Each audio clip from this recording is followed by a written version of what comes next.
السلام على رسول الله. أني مكانك يا أسان ورالي تنجمع كنت جارا واتاكيسا متى سديم غبا غام تنجرو أتاجي تغبتو تيرا halkan itu guyane guyatu gubatu tijirra jarsumana ifne watati taane tik arrera fiigaa jirra yaa ilmaan kaa ogaa gargaarsa taate akka gargaarsatti ogaa ammoo jiru jireenya taate akka jiraannutti ijoolleen ramadaanin gaara baate ogaa tokko hidhaa hidheebee tokko gadi achi gaaranatti bu'a siqaayidha irriibni nan fuudhu kana guutuu gubbanye wanni isin naa gootan akka amma wal jaarra nu dabarsaa jettanitti rabbi sinaa gargaaru gargaarsa isaati amma soomana kana na soomsisi maaliif hoona waa qabaadhe achitti waa godhee fi achumatti hidhaa hisisee achumatti hiikaa hisisuu gamtaa danda'u bishaan midhaan siqaayii kana gubbaan jira akka silaa walloo hun argatiin akka biyyoon keenya bara kana waan takka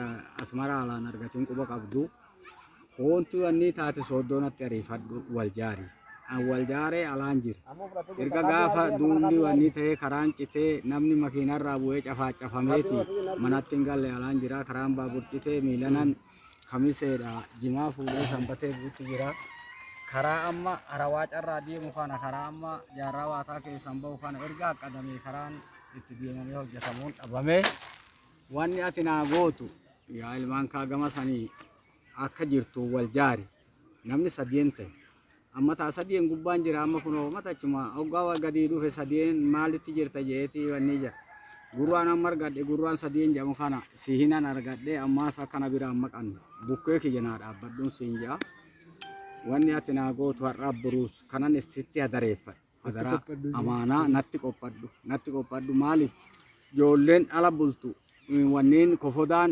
randarraan bu'e mudhiin madhiraan garatti goge waa hamma kanaan jira. Assalamu alaikum warahmatullahi rabbiin simbira hajiraatu rabbiin sinaa guddisu guddina mana duhaa sin gargaara isinis nu gargaaradha. Assalamu alaikum warahmatullahi wabarakatuh.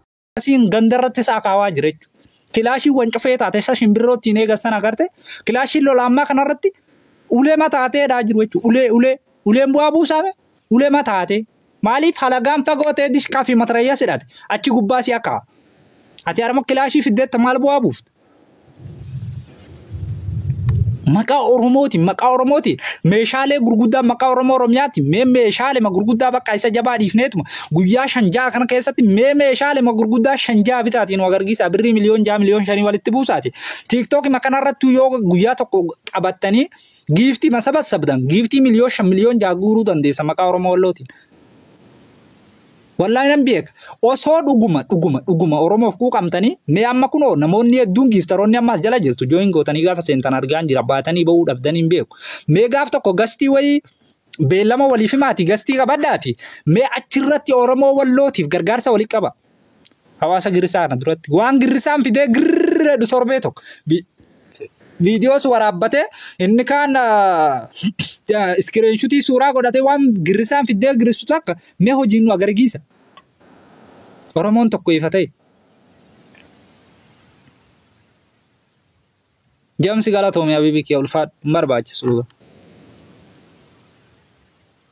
dhugaa Oromoon tokko ifa ta'e namoota bar leenca kudhanii shan gadhiisan argaa jirra bar geemii beellamaa nama tokko irratti mee isaan suni Oromoodha Oromooti hawaasa walloo bira giiftiin hanga dhaabbataniin barra mee wal taajjabna mee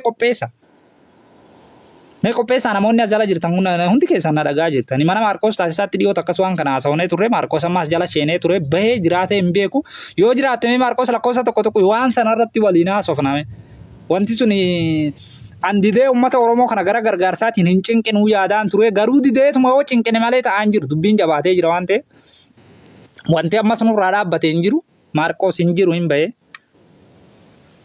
mana isaatti haasawne turre gama geemii kana gama giiftii kanaan guyyaa tokko beellama wayii qabne jechuudha gargaarsa hawaasa Oromoo maquma jedhu giiftiidha ija ummataa duratti guurree waan tokko jechuudha waan seenaa wayii tokko hojjechuu barbaanneeti. Qoyaame sheeritti godhamee jiran jamsi mee sheeritti godhe Maarqos waan sana yoo akka eefasii dagatee raatee fi yoo irratti hojjetaa jiraatan hin gaafadha sheeritti godhe mee jamsi. Amma seenee ture waras jala argaan ture.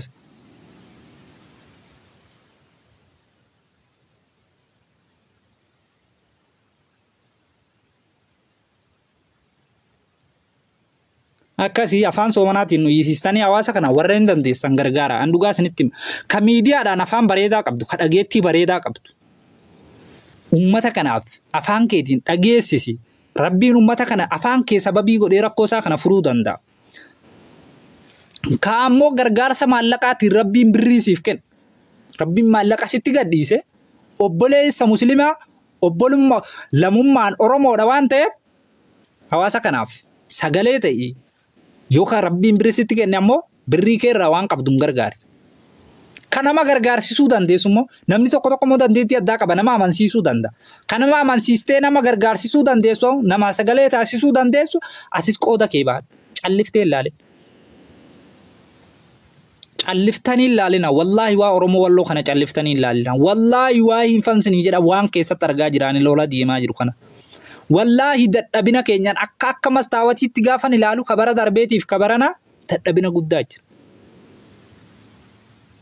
Cabiinsa guddaan na mul'achaa jira. Bara dhufu akkam taana. Bara lamaarraa hoo akkam taana.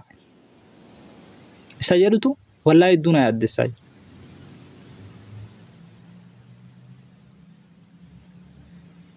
Kana waan ta'eef Oromoo Walloo kana bar isin malee nama biraa namni abdannu hin jiru bara Rabbii gaditti Oromoo malee Oromoo eenyuyyuu ka abdatu hin qabu Oromoo fi Rabbi qofa abdanne jechuudha. Har'as boru sin abdannee sinitti iyyaa jirra sin arrabsaa jirra sin lolaa jirra malee saba biraa saba 80 oltu Itoophiyaa keessa jira saba sablammoota 80 nama biraa nama arrabsu yookaan nama waamee sagalee nu ta'uu dhabe nu ta'uu baattan jedhu dhageessanii.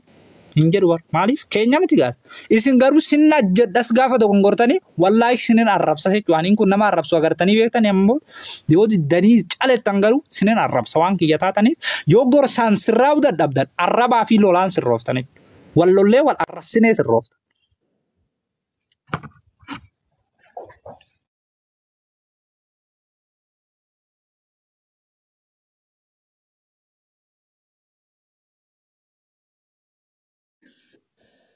Jirra maal ante sooma keessa furdatta?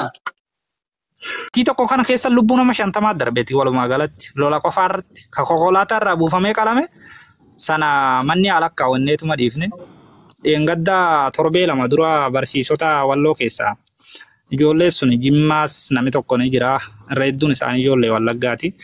Simisteera tokkoffaa barumsa xumuranii gara maatiitti deebi'anii gaafa simisteera lammaffaan baname gara godina saba Oromoo Walloo Kamiseetti gaafa deebi'anii Shawaaroobii irratti humni faannoo konkolaataa irraa buuse